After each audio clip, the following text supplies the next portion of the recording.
So that's all for now for our overview for parents and families on Class Dojo.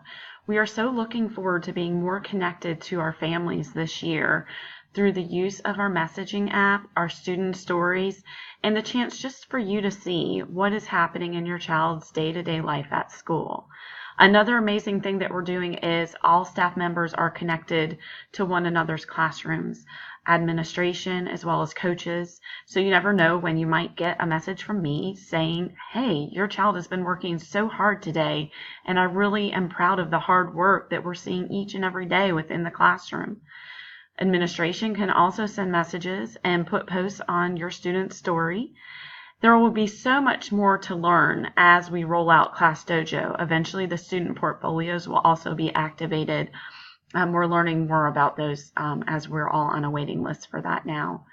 But I guess we're just most excited about being connected. We are a community and it takes a village, and we're so excited to be a part of your child and your family's day-to-day life.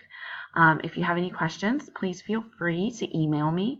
My email address is mpriest@wcpss.net.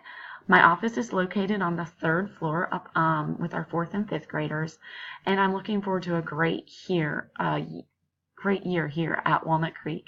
Go Wildcats!